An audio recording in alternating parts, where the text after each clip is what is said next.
함께 나누실 말씀 누가복음 23장 42에서 43절 말씀. 누가복음 23장 42에서 43절 말씀 우리 한 목소리로 함께 봉독하도록 하겠습니다. 같이 읽죠. 시작.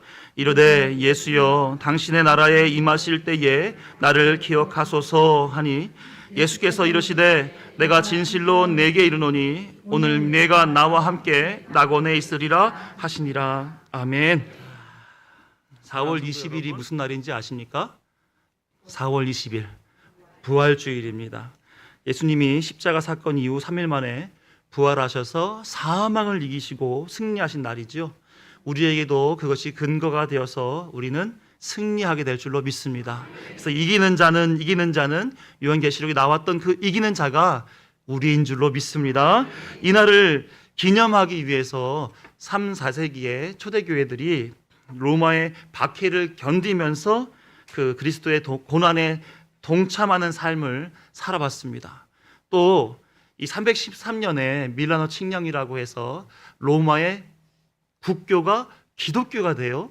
그러면 신앙생활하기 좀 편리하겠지요, 그렇죠? 그때도 우리의 경건 생활을 유지하겠다 해가지고 예수님이 부활하시기 전 40일 동안 경건한 신앙생활을 했습니다. 그때 했던 것이 금식하고 기도했던 것이죠. 그래서 주일을 제외한 40일, 사실은 이제 3월 5일 수요일부터가 시작되는 게 정상이에요. 그래서 수요일 날에는 제의 수요일, 그래서 애쉬 웬즈데이라고 그래가지고 잿가루를 얼굴에다 이렇게 발라서 첫날을 이렇게 시작을 했었습니다. 근데 요즘은 우리 교회처럼 주일까지 포함해서 이렇게 40일 동안 이렇게 사순절 기간을 의미 있게 보내고 있는 교회들이 많이 있습니다.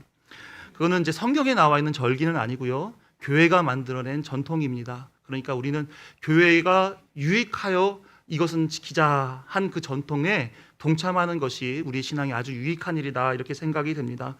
그래서 사실 저도 간만에 이렇게 금식을 하고 기도를 하는데 적응이 안 되더라고요. 여러분들 잘 되시던가요?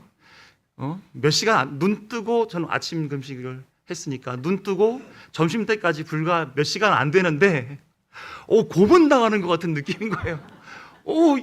이 허기로 이 고문을 하나? 예. 그래서 점심 때 많이 먹긴 했는데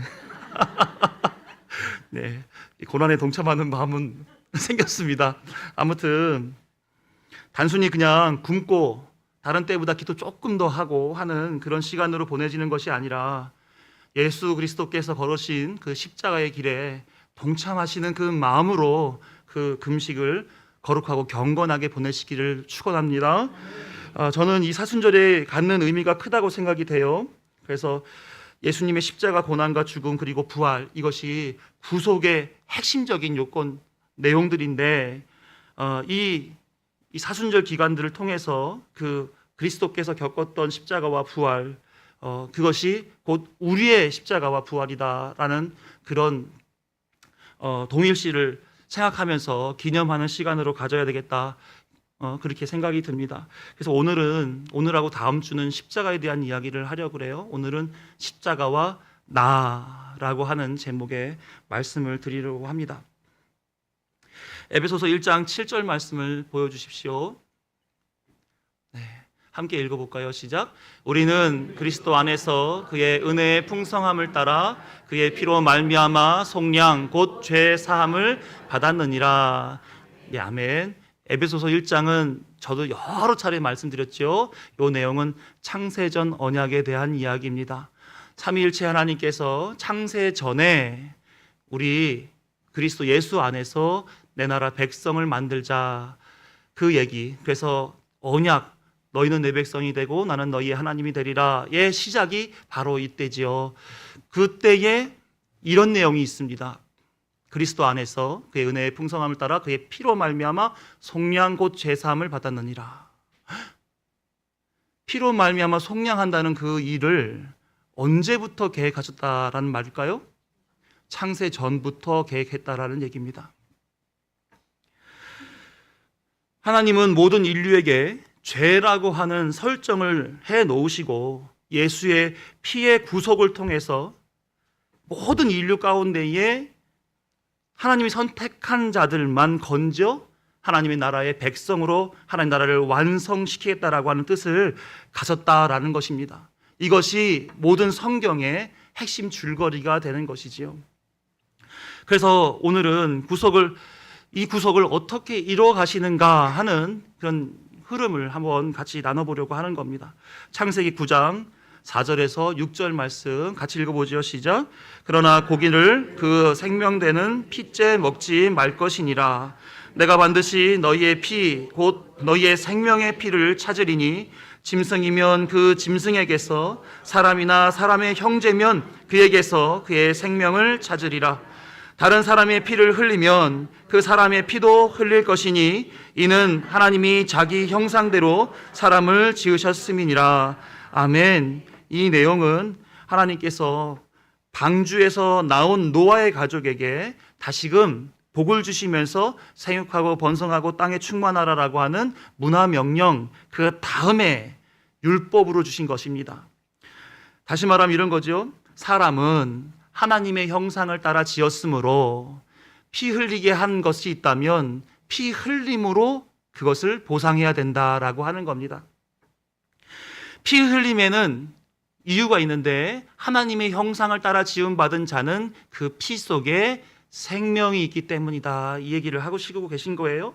그래서 하나님께서는 이 생명의 문제는 피의 문제다. 이렇게 피를 통해서 그 문제를 해결한다라고 하는 것을 천명하셨던 내용이 바로 창세기 9장 이 얘기입니다. 그래서 우리는 두 가지를 먼저 알고 이것을 보았으면 좋겠는데요. 하나는 그러면 생명을 잃었다라고 하는 것은 무엇인가 이고요. 또 하나는 하나님께서 생명을 회복하시기 위해서 어떤 방법을 취하셨는가에 대한 이야기를 하려고 하는 겁니다. 먼저 생명을 잃었다라고 하는 것은 어떤 이야기냐면 이런 거죠. 사람의 죽음은 보통 우리 육신의 죽음을 이야기하지 않습니까? 그렇죠? 그런데 하나님이 말씀하시는 죽음은 육신의 죽음만을 얘기하는 것은 아닙니다. 에덴 동산에서 아담과 하와에게 하나님께서 율법을 주셨죠. 동산 중앙에 있는 선악을 알게 해주는 나무의 과실은 먹지 마라. 먹으면 정령? 다 잘 알고 계시네요. 그렇죠? 선악을 알게 해주는 나무의 과실을 먹으면 죽는다. 그래 아담과 하와는 바로 백설공주처럼 죽었죠. 그렇죠? 네? 안 죽었어요? 어떻게 됐어요? 여기 걸렸어요. 그래서 목젖이 나왔어요. 그래서 이 목젖의 유래를 알게 되었습니다. 자, 하나님의 말씀에 불순종하는 것으로 인하여 그들을 통하여 하나님은 죄가 들어오게 하셨습니다. 아담과 하와뿐만 아니라 모든 인류가 그로 말미암아 다 죄인 되었습니다. 그래서 그를 통하여서 모든 인류가 하나님의 선고를 받았죠. 죄인이라고 하는 선고입니다. 로마서 5장 12절 말씀 같이 읽어보죠. 시작. 그러므로 한 사람으로 말미암아 죄가 세상에 들어오고 죄로 말미암아 사망이 들어왔나니 이와 같이 모든 사람이 죄를 지었으므로 사망이 모든 사람에게 이르렀느니라. 아멘. 아담으로 말미암아 죄가 세상에 들어와 사망에서 자유로운 사람 한 사람도 없게 만들어져 버렸습니다. 죄는 무엇입니까? 하마르티아, 관역을 벗어나다라는 뜻입니다.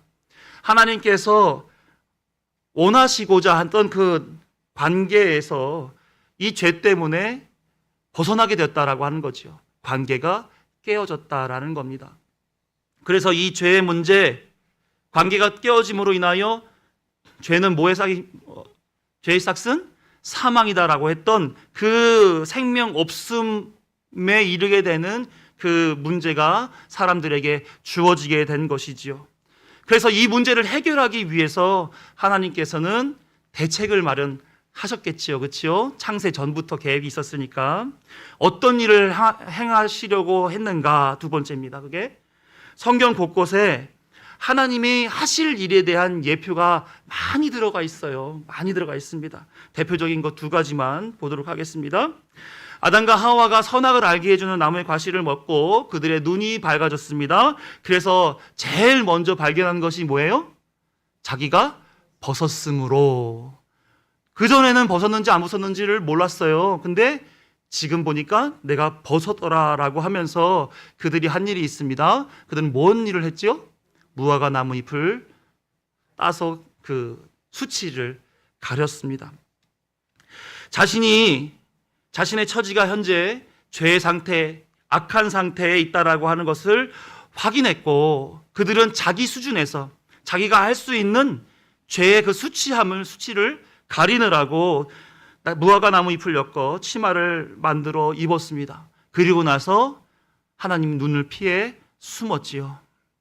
아담과 하와는 무화과 나무 잎을 엮어서 이게 넓으니까 내 수치를 가리면 가려질 것이다 라고 하는 아주 순진한 생각을 했던 것이죠.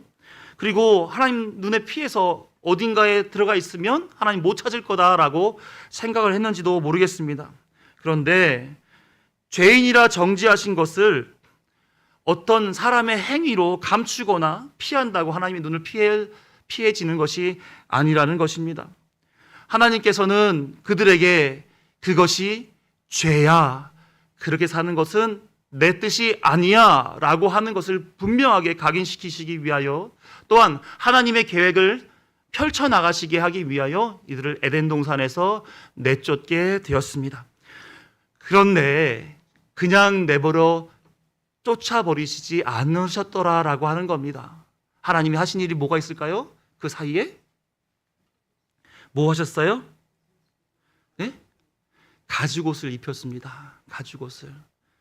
예나 지금이나 가죽옷은 비싸죠, 그렇죠? 네, 비쌉니다. 아주 실력 있는 재단사가 짜야 되는데, 저는 왜 이렇게 순간 웃기는 얘기가 생각이 나면 말을 꼭 해야 될까요? 뭔가 좀 이렇게 말을 하고 분위기를 지금 오늘 엄숙한 날인데, 사순절 엄숙한 날입니다. 네. 하나님께서 가죽옷을 만들어 입혀 내보내셨습니다. 거기에는 큰 의미가 담겨져 있습니다. 가죽옷이 만들어지기 위해서는 생명 있는 짐승이 죽어 피를 흘려야만 그 옷이 만들어질 수 있었습니다. 당시에 하나님께서 아담과 하와에게 식량으로 먹을 것을 주었던 것은 어떤 것이었습니까? 채소였습니다. 과일이었습니다. 고기는 아직 안 먹었어요. 네? 저는 에덴 동산에서 힘들었을 것 같아요. 이 말도 하면 안 되는데. 순간에 네, 고기가 필요합니다. 네, 에덴 동산에서는 고기를 안 먹었습니다. 그러니 피 흘려 죽을 일이 없다는 얘기지요. 그런데 하나님이 아담과 하와에게 가죽옷을 입혀 주었습니다. 그 안에는 하나님이 하실 일에 대한 예표가 담겨져 있는 것입니다. 하나님은 사람의 죄됨을 감추기 위해, 그 죄를 없이 하기 위해서, 그 생명을 보존하기 위해서는 누군가의 희생이 반드시 있을 것이다 라고 하는 예표를 주신 것이죠. 한 가지 더 얘기하자면, 출애굽하는 이스라엘 백성에게 10번째 재앙은 정말 중요한 내용을 담고 있습니다. 10번째 재앙이 뭐지요?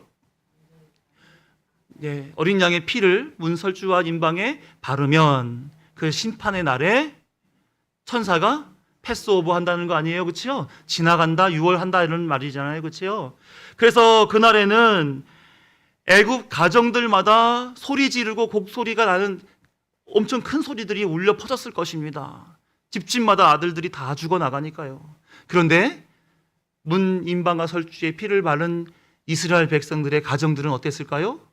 그 고기를 가지고 잔치를 한단 말입니다. 화기애애한 분위기, 화목한 일이 거기서 벌어지게 되는 거예요. 누구는 심판을 당하는 그것이, 누구에게는 행복한 순간을 맞이하는 그 순간이 되어버리더라는 겁니다. 그런데 그 피는 반드시 뭐가 돼야 돼요? 누군가는 죽어야 되는 것입니다. 그래서 하나님의 말씀에 순종한 가정에서는 생명의 감사가 있을 수 있게 되었는데, 어린 양의 피 흘림 때문입니다. 누군가의 희생으로 말미암아 가능하였다. 하나님께서는 그것을 예정하셨던 것이지요. 히브리서 9장 22절 말씀 같이 읽어봅니다. 시작. 율법을 따라 거의 모든 물건이 피로써 정결하게 되나니 피 흘림이 없은즉 사함이 없느니라.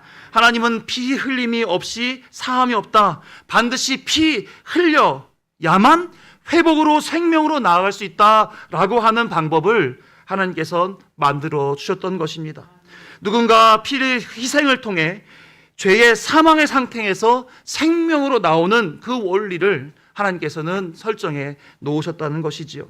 하나님께서는 죄로 인해 생명을 잃은 하나님의 백성들을 위해 누군가를 희생시키는 방식으로 회복하는 길을 택하시고 율법을 따라서 설정을 다시 했습니다. 신명기 21장 22, 23절 말씀 같이 읽습니다. 시작. 사람이 만일 죽을 죄를 범함으로 내가 그를 죽여 나무 위에 달거든 그 시체를 나무 위에 밤새도록 두지 말고 그날에 장사하여 내 하나님 여호와께서 내게 기업으로 주시는 땅을 더럽히지 말라. 나무에 달린 자는 하나님께 저주를 받았음이니라. 아멘. 죽을 죄를 범한 자는 죽여 나무 위에 달아라. 그러나 밤새 두지 말고 그날에 장사하라. 나무에 달린 자는 하나님께 뭘 받았다고요? 저주를 받았다. 하나님께 저주를 받았다. 잘 생각해 보십시오. 하나님께 저주받은 자는 누구입니까? 하나님께 누가 저주를 받았습니까? 아담의 범죄로 인하여 죄가 들어오고 남자와 여자 모두에게 하나님의 저주가 임하였습니다. 남자는 어떤 저주를 받았죠? 수고하고 땀을 흘려야만 먹고 살 수 있게 되었습니다. 여자는요, 임신의 고통을 크게 했고 남편을 원하는데 남편은 여자를 다스리는 그 저주를 받게 되었습니다. 한 사람도 이 저주에서 예외는 없습니다. 누구나 그 저주 아래에서 그 저주가 이끄는 대로 하나님이 만들어 놓은 그 저주의 원리대로 살아가게 만들어졌다라고 하는 것입니다. 다시 말해 하나님께 저주받은 모든 인류는 각자 다 나무에 달린 자는 하나님께 저주를 받았음이니라와 같이 다 자기 십자가가 있는 것입니다. 믿으십니까? 내가 알았던 몰랐던, 내가 갖고 싶던 갖고 싶지 않던 간에 하나님께서 저주한 자들에게는 다 십자가라고 하는 짐이 어깨 위에 다 놓여져 있는 것입니다. 그래서 우리의 결국은 죄의 삭은 사망, 십자가상에서 사망되어지는 것이 하나님의 뜻이었다라고 하는 것이지요. 인정하기가 제일 어려운 부분입니다. 나는 그래도 잘 살았는데, 착하게 살았는데, 남에게 좋은 것도 많이 하고 구제도 하고 선교도 하고 교회에서 봉사도 많이 하고 헌금도 했는데 열심히 노력했는데 아니요. 그러나 그 저주에서 아무리 열심히 했다 하더라도 벗어날 자 아무도 없습니다. 스스로에게 행위로 의롭다함을 여길 만한 자가 한 사람도 없다는 게 성경의 말입니다. 행위로 의롭다함을 입을 수는 없습니다. 길은 딱 하나, 죄를 없이 하는 피 흘림이 있어야 되는 것이죠. 기독교 신앙은 여기에서부터 시작됩니다. 나는 죄인입니다. 나에게는 이미 십자가가 메어져 있습니다. 결국 내 마지막은 십자가상에서 끝나는 것입니다. 이게 인정이 돼야 되는 거예요. 내가 죄인이라고 하는 사실. 그래야 하나님의 사랑, 예수님의 십자가 공로, 성령님이 내 안에서 거룩해 하시는 그 통치, 이것이 진정 은혜로군요. 하나님 감사합니다. 하나님 예수 그리스도를 배우고 알고 끝까지 예수 그리스도를 쫓아 살아가겠습니다. 이런 신앙 고백들이 나올 수 있게 된단 말입니다. 그래서 그 삶이 하나님이 기뻐하시는 찬송의 삶이 되는 것이지요. 그렇게 고백하십니까? 한 분도 예외 없이 나는 죄인입니다가 고백되어졌으면 좋겠고 나의 구주는 오직 예수 그리스도밖에 없습니다라는 고백이 있었으면 좋겠습니다. 아멘. 저주받은 자들의 죄를 회복시키시기 위해 하나님은 피 흘릴 계획을 가지셨습니다. 어디서요? 하나님의 저주를 받은 자의 죄값 치를 곳 십자가에서 피 흘림 없이 사함이 없으니라고 했던 것처럼 그 피 흘림의 계획을 십자가상에서 하나님께서는 작정하셨던 것이죠. 이 십자가는 단순히 우리 기독교 안에서만 그런 게 아닙니다. 모든 세상들이 통념상 십자가는 이런 거구나라는 이해를 갖게 만들었어요.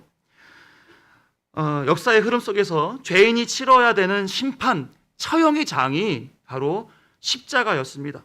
아수르 페르시아에서는 반역자나 범죄자들을 처형하는 수단으로 십자가를 사용했습니다. 그 이유가 이제 그 처형당하는 그 사람에게 사람들로 하여금 수치를 주고 저주받은 자임을 알게 하는 용도로 십자가를 사용했단 말입니다. 안 믿는 나라인데, 이방 국가인데도 말이죠. 그 이후에 헬라 시대에도 로마 제국 안에서도 이 반란, 정치범 이런 사람들을 처단하는 수단으로, 그리고 노예를 처단하는 수단도 이 바로 십자가로 가능했던 것입니다. 십자가를 사용했다는 것입니다. 그래서 그 십자가의 죽음은 편안하진 않았겠죠, 그렇죠? 나라가 이 사람들은 도저히 안 되겠어, 죽여야 되겠어라고 작정하고 죽이는 장치가 바로 십자가였기 때문에 그 안에는 극악한 잔인함이 있었습니다. 십자가에 매달기 전에 온몸의 피부를 다 벗겼습니다. 죽기까지 날카로운 쇠나 뼈 조각이 박혀있는 채찍질을 때렸습니다. 만신창이가 됐겠죠. 거기다 고문을 했습니다. 그리고 십자가를 메고 처형대까지 들고 가게 만들었습니다. 사람들로 하여금 돌에 맞게 했고요, 침을 뱉었고요, 욕설 등 수많은 모욕적인 손가락질과 말을 들어야만 했습니다. 십자가에 매달릴 때는 어땠냐면 손발을 대못을 박았습니다. 대못이 안 되면 창으로 찍었습니다. 그래서 사람들에게 죄인들은 어떻게 되는지 잘 봐라 라고 보여주었단 말입니다. 그리고 나서는 십자가를 올릴 때 그 머리 위에 수치를 주는 죄패가 달려 있었습니다. 그리고 매달아서 짧게는 수시간 동안, 길게는 며칠씩 죽음을 느끼도록, 사람들로 하여금 수치와 모욕감을 갖게 하도록, 경고하도록 내버려 두었습니다. 대부분 다 어떻게 됐냐면 그 위에서 호흡이 질식이 돼서 죽거나 그랬습니다. 그래서 새들이 와서 쪼아먹고, 늘어져 떨어지게 되면 짐승들이 와서 다 뜯어 먹어버렸었습니다. 특히 예수님의 시대에 유대교 안에서는 이 나무에 달린 자, 어떤 자? 하나님께 저주받은 자라고 하는 인식이 강했습니다. 율법의 인식이죠. 이것이 이 처형에 부여됐습니다. 그래서 이 십자가 처형 자체도 정말 극악한 잔인함 속에서 있지만 그 속에는 종교적인 의식도 담아서 사람들에게 인식하게 만들었었습니다. 그래서 하나님을 사칭하고 다닌 것으로 예수님을 보았잖아요, 그렇죠? 내가 하나님이다라고 하셨으니까. 예수님을, 하나님을 모욕한 자다 이렇게 본 유대인들은 예수님을 십자가에 못 박아 죽이려고 했던 것입니다. 그런데 로마에 속해 있었던 이스라엘이었기 때문에 로마에는 신성모독 제약으로 십자가에 매달려 죽이지를 않았었습니다. 그 제목이 바뀌어요. 예수님은 정치범으로 죽게 됩니다.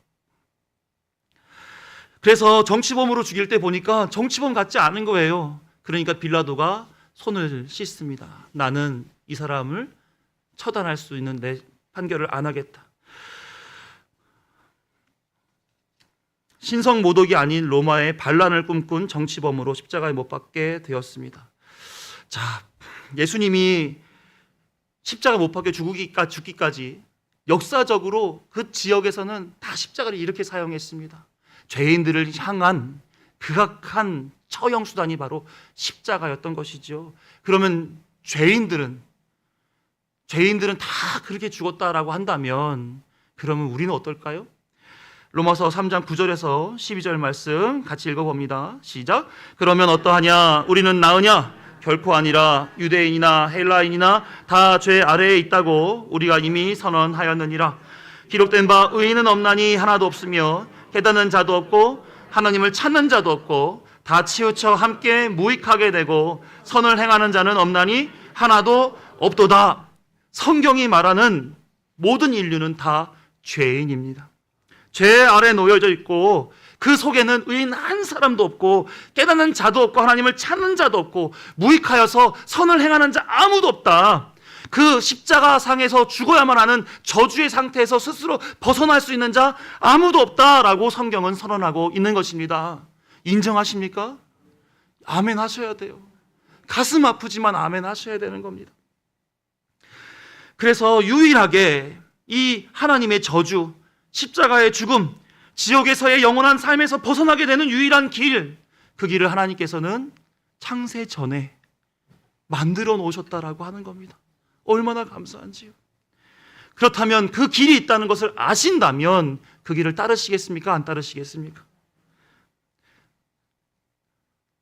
웃기고 싶지 않은데 몇 번 안 하셨어요 방금. 따르셔야 된다니까요.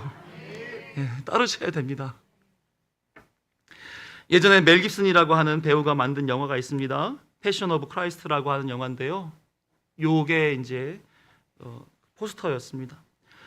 예수님이 십자가에 못 박히기 전 12시간에 대한 내용이 담겨져 있는 영화였습니다. 이 영화는 2004년도에 제가 전도사로 사역하고 있었을 때에 이거를 보고 펑펑 울었습니다. 펑펑.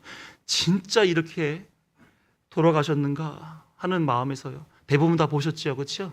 네, 잠시 보도록 하겠습니다. 지금 봐도 가슴이 너무 아픕니다. 그렇죠? 실제 그러셨는가 하는 생각에 가슴이 많이 메어집니다. 제게 충격이 되었던 것이 예수님이 저렇게 잔인한 처벌을 받았어?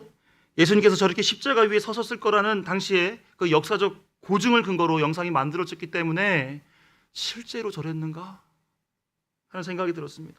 너무나 죄송한 마음이 들었죠. 여러분도 그러십니까? 예. 영화를 보는 동안에 얼마나 눈물을 흘렸는지 모릅니다. 한동안 이 영화 때문에 충격을 받아서 기도할 때마다 눈물을 흘렸던 그런 기억이 납니다. 그런데 예수님이 왜 십자가에 매달렸나? 왜 예수님이 십자가에 매달렸습니까? 엘리 엘리 라마 사막다니, 나의 하나님 나의 하나님 어찌하여 나를 버리셨나이까? 하나님으로부터 왜 예수님이 버림을 받아야 됩니까?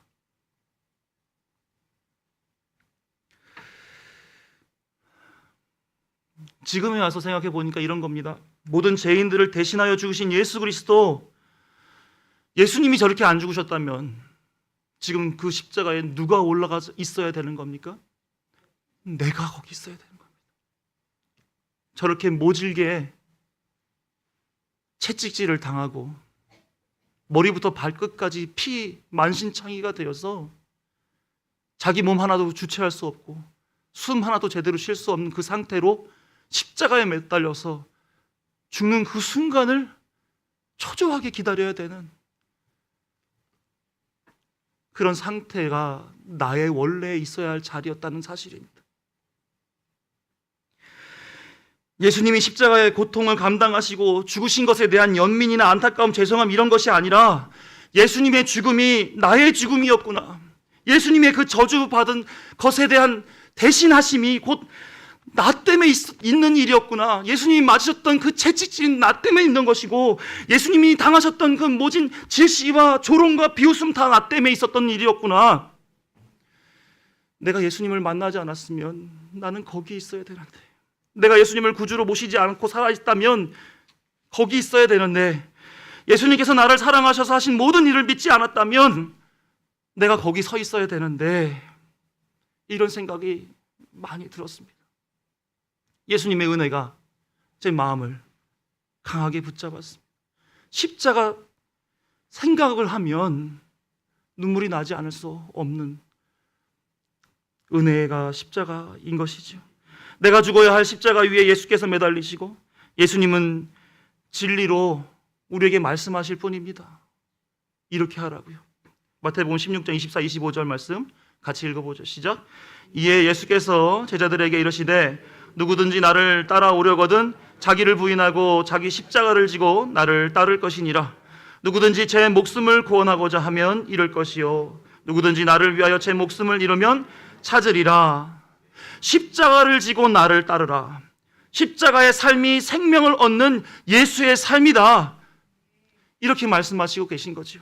그래서 사도 바울은 이렇게 얘기합니다. 고린도전서 15장 31절에 같이 읽습니다. 형제들아, 내가 그리스도 예수 우리 주 안에서 가진 바 너희에 대한 나의 자랑을 두고 단언하느니 나는 날마다 죽노라. 자기를 부인하고 자기 십자가를 지고 예수를 쫓으려고 보니 날마다 나는 자기를 부인하는, 이 죄인됨을 부인하는 십자가상에서의 죽음, 그 날마다의 죽음이 사도 바울 그에게 있었다라고 하는 것입니다. 그래서 사도 바울이 그 죽음을 매일매일 겪어내면서 죄된 자신에 대하여 하나님 앞에 회개하고 예수 그리스도가 하신 그 모든 사랑의 완성을 늘 묵상하고 생각하는 자 되었다라고 하는 것이죠. 고린도후서 4장 10절에서 12절 말씀 같이 읽습니다. 시작. 우리가 항상 예수의 죽음을 몸에 짊어짐은 예수의 생명이 또한 우리 몸에 나타나게 하려 함이라. 우리 살아있는 자가 항상 예수를 위하여 죽음에 넘겨짐은 예수의 생명이 또한 우리 죽을 육체에 나타나게 하려 함이라. 그런즉 사망은 우리 안에서 역사하고 생명은 너희 안에서 역사하느니라. 예수의 죽음을 몸에 짊어진 직분을 가지라는 얘기예요. 예수를 위하여 죽음에 넘겨진 직분을 가진 이들에게는 누구의 생명이 나타난다? 예수 그리스도의 생명이 나타난다라고 하는 것입니다.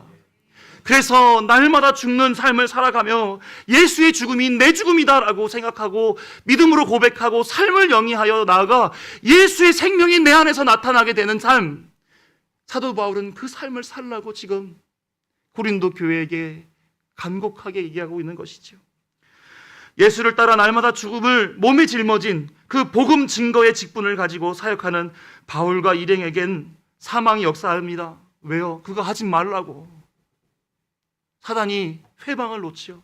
그렇지만 그 복음을 듣는 자들에게는 고린도 교회죠, 그 안에는 생명이 역사하게 되는 것입니다. 우리가 예수를 쫓아서 매일매일마다 날마다 십자가상에서 죽음과 같이 예수를 쫓아 살아간다면 사단은 우리를 넘어지게 하려고 다가올 것입니다. 우는 사자처럼 삼킬 것을 찾아서 우리에게 다가올 것입니다만, 그러나 우리를 통해서 예수 그리스도가 죽고 교회가 산 것처럼 우리가 죽지 않고 우리는 예수의 보호를 받고 복음 증거를 할 때 우리를 통하여서 많은 영혼들이 주께로 돌아오게 된다라고 하는 것이죠. 사도 바울은 우리 그리스도인들에게 선언적으로 말하고 있습니다. 교회야, 예수께서 십자가를 통해 하나님의 사랑을 확증한 사실을 믿는가? 예수의 십자가가 내가 짊어진 십자가임을 인정하는가? 날마다 예수를 향해 죽는 인생을 살겠노라고 다짐하는가? 그렇다면 예수의 생명이 우리 죽을 육체에 나타나는 삶을 살아라, 이렇게 얘기하고 있는 것입니다. 바로 이런 말씀이죠. 갈라디아서 2장 20절 말씀 같이 읽습니다. 시작. 내가 그리스도와 함께 십자가에 못 박혔나니 그런즉 이제는 내가 사는 것이 아니요 오직 내 안에 그리스도께서 사시는 것이라. 이제 내가 육체 가운데 사는 것은 나를 사랑하사 나를 위하여 자기 자신을 버리신 하나님 아들을 믿는 믿음 안에서 사는 것이라. 아멘. 이제는 내가 사는 것이 아니요 내 안에 예수께서 사시는 것처럼 나를 위해 생명까지도 아끼지 아니하시고 십자가 모진 고통을 받으신 그 예수 그리스도를 믿는 믿음으로 살아라 라고 얘기하는 것입니다. 그래서 예수 그리스도를 믿는 믿음으로 살아라고 성경은 계속해서 얘기하고 있습니다. 히브리서 11장을 보시게 되면 믿음으로 아브라함은, 믿음으로 이삭은, 믿음으로 야곱은, 믿음으로 그 인물들이 돈으로 산 것도 아니고 인기로, 명예로, 권력으로, 유명으로 이렇게 살아가는 것이 아니라 그들이 살았던 한 가지 길, 예수 그리스도를 믿는 믿음 안에서 사는 것, 그거 한 가지밖에 없음을 믿습니다. 사랑하는 성도 여러분, 하나님께서는 창세 전부터 하나님의 백성을 구속하시기 위한 계획을 가지고 계셨습니다. 이미 죄를 통해 하나님의 일을 이루시겠다라고 하는 하나님의 계획 속에서 모든 인생들은 다 죄인, 그 사망의 자리에서 출발하게 되어 있습니다. 그래서 모두가 죄인이요 하나님을 찾지도 깨닫지도 못하고 사망으로 치달아가는 저주의 인생, 십자가 심판의 인생을 모두가 살 수밖에 없었습니다. 그러나 하나님께서는 그 속에서 선택한 자들, 언약 백성들, 그들을 위한 특별한 계획을 가지고 계셨습니다. 저주받은 자들은 장대 위에 매달린다 라고 했던 그 하나님이 주신 그 율법의 말씀과 같이 예수 그리스도를 십자가 위에 매달아서 그의 피를 통해서 구속을 완성하시는 그 역사를 이루어 가셨다라고 하는 것입니다. 그래서 그 십자가를 지고 살아야 하는 죄인인 나를 알고 예수를 붙잡아야만 산다는 나를 알고 면목 없이 감사하며 주와 함께 십자가에 못 박혀 죽고 예수로 사는 나가 되어야 함을 믿는 믿음으로 살으라고 우리에게 이렇게 가르쳐 주시고 깨닫게 해주시고 믿게 해주신단 말입니다. 예수님의 십자가에 못 박혀 있었을 때 좌우에는 두 강도가 있었습니다. 두 강도가 함께 십자가에 못 박혀 매달려 있었습니다. 두 강도가 예수님 앞에 어떻게 했지요? 모욕했습니다. 그렇지요. 누가복음 23장 33절과 39에서 43절을 보시게 되면 먼저 33절을 보시죠. 시작. 해골이라 하는 곳에 이르러 거기서 예수를 십자가에 못 박고 두 행악자도 그렇게 하니 하나는 우편에 하나는 좌편에 있더라. 못에 박혀 십자가 매달려 있었습니다. 그런데 이런 일이 벌어져요. 39절부터 시작. 달린 행악자 중 하나는 비방하여 이르되 네가 그리스도냐 아니냐 너와 우리를 구원하라 하되 하나는 그 사람을 꾸짖어 이르되 네가 동일한 정죄를 받고서도 하나님을 두려워하지 아니하느냐 우리는 우리가 행한 일에 상당한 보응을 받는 것이니 이에 당연하거니와 이 사람이 행한 것은 옳지 않은 것이 없느니라 하고 이르되 예수여 당신의 나라에 임하실 때에 나를 기억하소서 하니 예수께서 이르시되 내가 진실로 내게 이르노니 오늘 내가 나와 함께 아멘.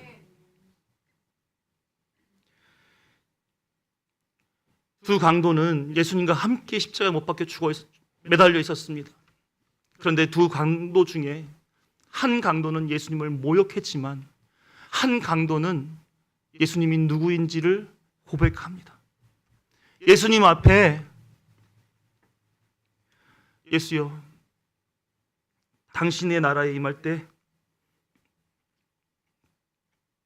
나를 기억하소서. 이 한마디밖에 없습니다.